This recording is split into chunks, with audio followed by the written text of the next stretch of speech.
As the war moved into 1942 after Pearl Harbor, a conflict that had begun in Europe 2 years earlier had now become truly global.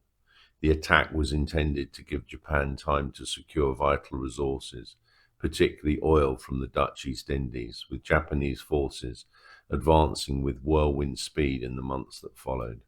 This culminated in the surrender of Singapore in February 1942, with around 80,000 British and Commonwealth soldiers taken prisoner, the largest surrender in British military history.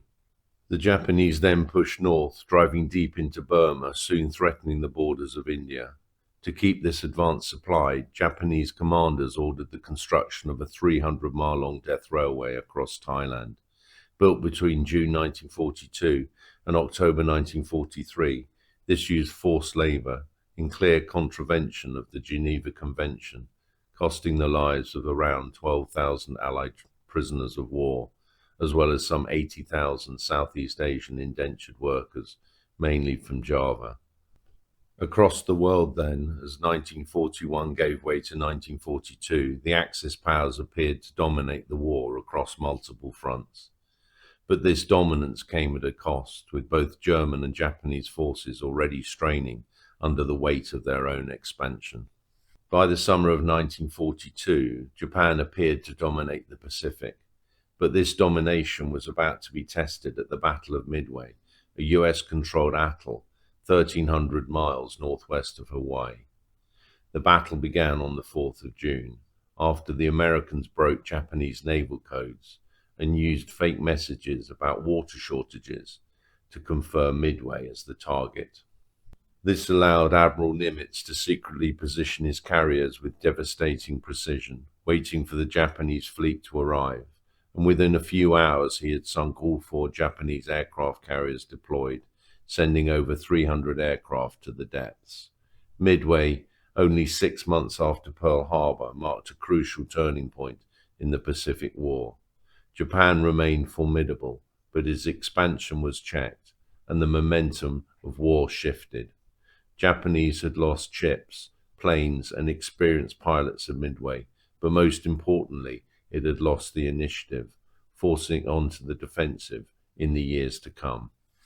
In July 1942, just a month after Midway, a second decisive turning point in the war came in North Africa, where Rommel's offensive was halted at the First Battle of Alamein. During a summer and early autumn standoff across a 35-mile front in the desert, Allied commanders prepared Operation Torch, a joint British and American pincer movement to break the Axis hold on North Africa. Then, in 12 days of fighting in late October and early November 1942, Montgomery's 8th Army routed the Afrika Korps at the Second Battle of Alamein, destroying over half of Rommel's forces. Over the next 2 months, Allied troops advanced west across the Libyan desert, linking up with American forces moving in from Algeria, capturing over 250,000 Axis troops, with the remainder trapped in Tunis by May 1943. With the war in Africa now won, only 9 months or so after Rommel had threatened Egypt and the Suez Canal, Churchill later reflected that this was, quote, not the end, but perhaps the end of the beginning. This now gave the Allies a base from which to launch an attack on Sicily and release vital ships for the battle at the Atlantic, where improved technology and increased escort numbers for the convoys were beginning to turn the tide against the German U-boat. Victories at Midway and El Alamein were vital, but a third success in the USSR was needed to break the Nazi war machine. This came at Stalingrad, where the bloodiest battle of the war raged between September 1942 and January 1943. A major war aim of Operation Barbarossa was the control of the Caucasus oil fields, followed by the capture of Stalingrad on the Volga River, a vital Soviet supply route. But the easy fall of Rostov persuaded an overconfident Hitler to split his armies and attack Stalingrad before the Caucasus had been taken, and by October, over 80% of the city had been taken. But then in November 1942, a massive counteroffensive to the west was launched. with Soviet tank divisions massed to the north and south, joining up after just 4 days of fighting. This trapped the 250,000-strong German Sixth Army inside the ruined city as the Russian winter took hold, with supplies dropped by the Luftwaffe soon drying up. Finally, on the 24th of January 1943, in the depths of the Russian winter, after months of fighting, General von Paulus disobeyed the direct orders of his Führer and surrendered. Around 150,000 German soldiers were killed at Stalingrad, with a further 90,000 taken prisoner, many of whom would not survive captivity in Siberia. Only around 5,000 were left alive then, when an agreement negotiated by the West German Chancellor, Konrad Adenauer, in September 1955 brought them home. Stalingrad broke the back of the German army in the east, destroyed Hitler's vision of Lebensraum, and as such is often seen as the most decisive turning point of the war. As the impact of Stalingrad became clear, the war shifted towards one of endurance and industrial strength, with the balance increasingly favouring the Allies. This was in no small part due to the immense strength of the American war economy, with its factories producing ships, aircraft, tanks and weapons on a vast scale. The United States was now fully committed to the European war effort, with merchant convoys in the Atlantic and Arctic Ocean supplying Britain and the USSR with growing quantities of food, fuel and military equipment through Lend-Lease. This was all helped by victory in the war in the Atlantic that to all intents and purposes had been won by the summer of 1943. German U-boats had nearly starved Britain out of the war in 1942, sinking over 1,600 Allied ships in 1942 alone. But by 1943, the Atlantic sea lanes were increasingly secure, not least due to the construction of a code-breaking machine designed primarily by Alan Turing that broke Enigma. After their victory at Stalingrad, the initiative seemingly passed to Stalin and his generals. But Hitler, increasingly taking personal control from the Wolf's Lair, his headquarters deep in the forests of Prussia, was determined to strike back, attempting one final offensive in the summer of 1943 at Kursk, in the largest tank battle ever fought. However, the Soviets absorbed attack after attack before launching a powerful counter-offensive of their own. The abject failure at Kursk was to be Germany's last full-scale offensive in the east, and from that point on, the Red Army began a sustained and relentless push westward.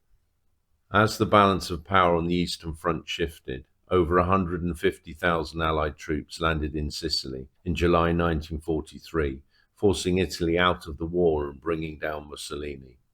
General Badoglio's new government then signed an armistice, but Hitler moved quickly, sending German forces to rescue Mussolini, restoring him as the head of a German-backed regime in the north. What Churchill had called the soft underbelly of Europe proved anything but, later admitting that it was a tough old gut. Allied forces advancing north faced determined German resistance along fortified defensive lines, most notably at Monte Cassino. This was between Naples and Rome, where months of brutal fighting were needed before a breakthrough. At Anzio, only 35 miles from Rome, Allied forces had launched an amphibious invasion in early 1944 in an attempt to outflank these defences. But they were pinned down on the exposed coastal plain for months by German forces in the hills above, before Rome finally fell in June.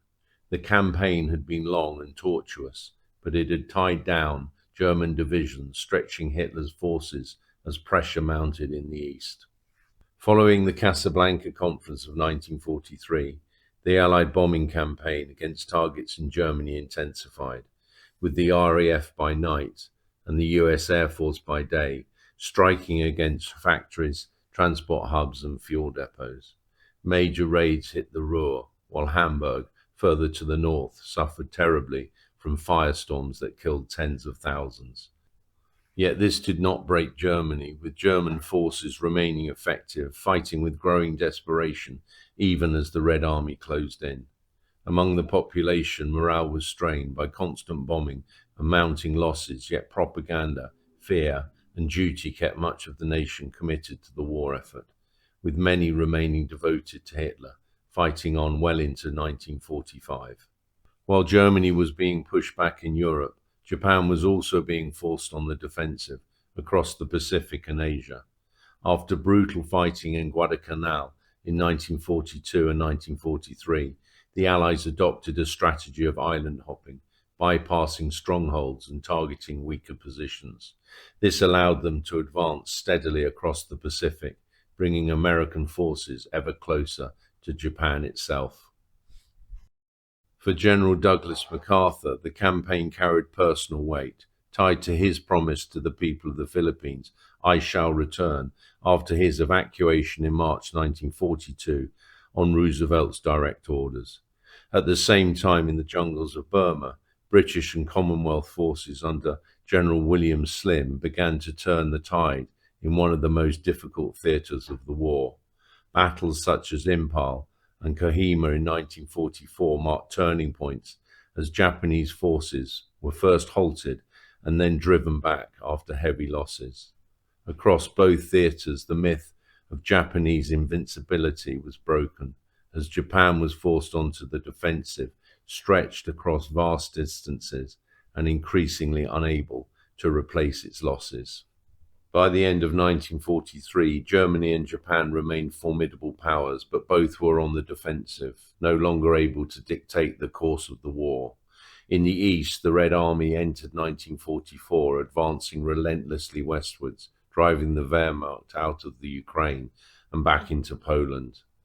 As Soviet forces pushed forward, they moved through shattered towns and villages, where scorched earth and the retreating German forces gave way to, for many, not liberation, but a new Soviet occupation.